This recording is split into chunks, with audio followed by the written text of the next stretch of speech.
Чакай малко.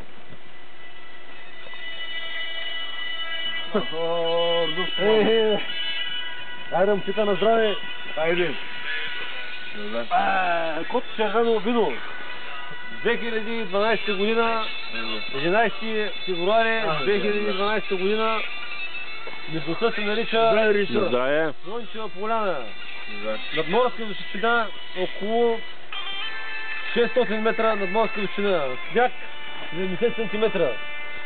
Група ентусиасти от Пловдив решили да придобият своите супер високо планински качества в планинското ходене. Сняг, който уморява дори най-добрия високопланински проходим спасител. Всички са надрусани с марковско червено вино, реколта в 2011 година, директно от избата на DJ Дани. Така, заповядайте другия път, да са живи и здрави всички и до нови срещи! На здраве, момчета! На здраве! Ае! Чашките в ръце!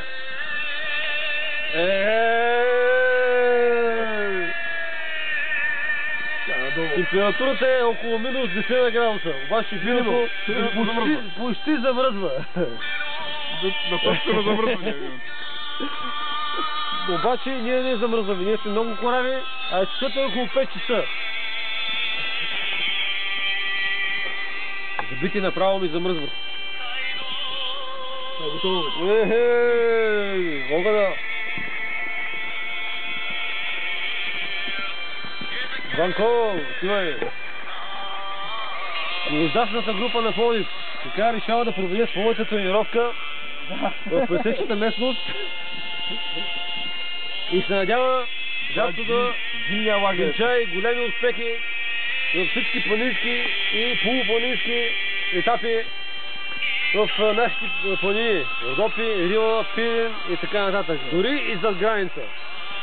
Така че внимавайте, защото тренировката е много силна и може да... Подготовката е сериозна. Да отрепи дори най-добрия, почти полупрофесионален състезател.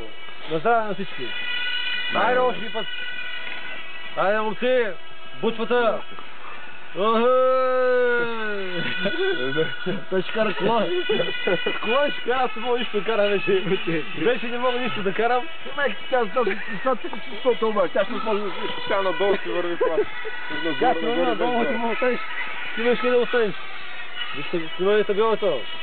Намираме се на местността Слънчева поляна, малко преди Гълъбово. На около 5-600 метра преди самото село Гълъбово. Което е изключително апетитно за най-големите катерачи на пловдивската група. С страхотна денивелация, която може да затрудни дори и най-добрия всеки един от нас. Значи няма човек, който да може да каже, че изкачването на Марково, Гълъбово, Хижа Здравец или Бяла черква е леко. Това е едно от най-тежките изкачвания. Дори се равнява на по-тежко изкачване от Биклимето.